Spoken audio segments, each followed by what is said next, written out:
welcome to Happy Reading, where I read a chapter or two from one of my favorite books so you can get a taste of it and see if you would like to read the entire book yourself. I am excited to bring you a brand new book today. It is called Aftermath. This is a new book. It just came out recently in the end of 2021, I believe. It is written by Emily Barth Eiler. I think that's how you say her last name. Apologies if that is incorrect.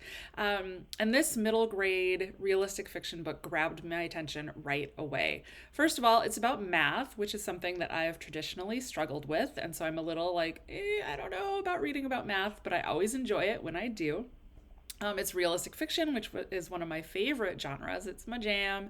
And it is about grief and family and new friendship. And get this, it's about mime. I only have one hand, so I can only make a one-handed box. I was like, mime? I've never read about mime in a middle grade book, or any book for children for that matter. So I thought that was pretty exciting. So I'm going to read you the first chapter and then a little bit of the second chapter, because there's a cliffhanger at the end of chapter 1 that makes you think perhaps this is a horror story when it's not, but it's a really good cliffhanger. All right, so here we go with Aftermath. Dun, dun, dun. Let's see. Yep, 2021. It looks like December-ish. So brand new. Here is the prologue, the part that comes before. I've never been a pink girl. I don't do princesses, ponies, or purple either, for that matter. Nothing against things that start with the letter P. I'm cool with penguins, prime numbers, peanut butter, and polynomials. I've just never liked pink. Choose one, Lucy. It's just wallpaper. My mother is holding up 3 samples for me to see. One is pink, one is purple, and one, literally, has pink and purple ponies on it. What are the odds? You're wrinkling your nose, she says. She looks more sad than frustrated now, and I feel guilty. I'm 12, Mom. Those are all kind of babyish. I try to explain, not complain like they teach you in therapy, but it's hard not to whine when your mom doesn't get you at all. And sometimes I don't feel like being extra nice, even though Theo died.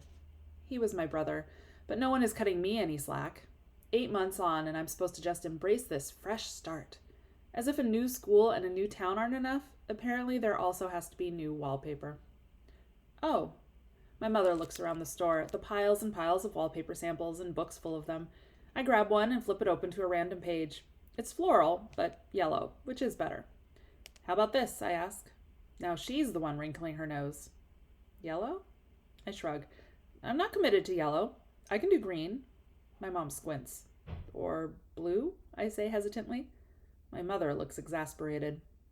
It seems like you don't even really care, Lucy. I don't, I say before I can stop myself. I mean, I don't have strong feelings. I'm digging my toe into the industrial carpeting, as if in the time it will take us to select wallpaper, I might be able to burrow into the ground and disappear. Well, I wish you did have strong feelings. It's your room. I want it to feel like home. That's the problem. She wants it to be my room. She wants our new house to feel like home to me, but that's going to take a lot more than wallpaper. We eventually settle on a fresh coat of paint, blue, which is somehow not a controversial color for either of us. It doesn't really matter. Blue paint isn't going to cover the fact that my room used to belong to a dead girl. What? Isn't that a great way to end the prologue? But like I said, that might lead you to believe this is a horror story, and it's not. It's realistic fiction. So I'm going to read you just a skosh of chapter 1. Chapter 1. Kenton, Maryland, and Queensland, Virginia are 31.5 miles apart via the Baltimore-Washington Parkway, and the speed limit average 45 miles per hour along the way. However, via I-95, the towns are 38 miles apart, but with a speed limit that averages 60 miles per hour, which is the faster route from Kenton to Queensland. And then she solves it. So the beginning of each chapter starts with a math problem that is related to whatever happens in the chapter. So it says 42 minutes for one of them, 38 minutes for another. But in reality, it might as well take 7 million hours either way, because it seems like we're never going back there. Oh, if you've ever moved, you probably know that feeling. I live in a dead girl's house. I sleep in her room. We knew this before we bought the house. Our real estate agent, Cheryl Ann, her full name. Who on earth has the last name Ann? Mentioned it during our tour. Well, technically, she only said that the couple who were selling the house had lost a daughter in the Queensland school shooting. But I know that my room is the one that used to belong to the daughter, because in my new closet, on the edge of the sliding doors, covered in an anemic, barely there coat of white paint, I found a vertical set of hash marks, with a date written next to each mark and the name Bet written at the top. It's a height chart. I had one just like it on my wall at home. My dad used to measure Theo and me every few months and draw lines where we stood to show how much we'd grown. Then he'd write our names and the date. I often wonder who sleeps in my old room, or in Theo's. Does the kid who lives there now know that they're sleeping in the room of a dead kid too? Cheryl Ann also informed us that basically no one has moved to this town in the 4 years since the shooting, until my family. I don't blame everyone else for staying away. If it were up to me, I would have. I hate that we moved, especially to this town where practically everyone lost someone. In case you were wondering, Cheryl Ann lost a nephew.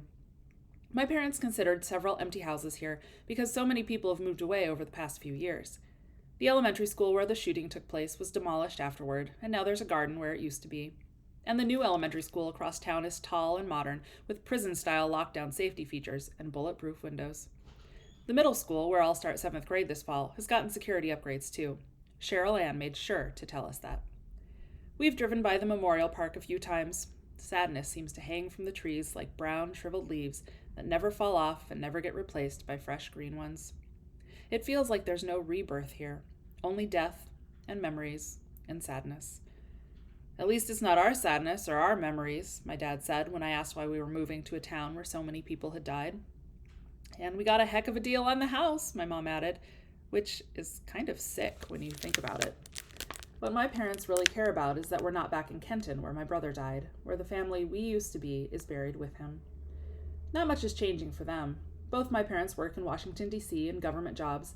In Kenton, we were 25 miles outside D.C., in a Maryland suburb with good schools and nice trees and pretty houses. Now we're still 25 miles outside D.C., just in the opposite direction, but it feels like a world away. Queensland, Virginia is also a nice suburb with trees and houses, and you can buy the houses for cheap because no one else wants to. We won't stand out here, my parents say to each other when they think I'm not listening. But I'm always listening. I was almost 7 when Theo was born. After he was diagnosed with his rare heart condition, I learned early on how to hear what Mom and Dad were muttering, even when I wasn't supposed to. My parents get to keep their jobs. Their coworkers and schedules are the same, but for me, everything is new, and everything has changed. For them, this place is an escape from the memories of the doctors and the specialists and the nightmare. For me, starting 7th grade in this place is the nightmare.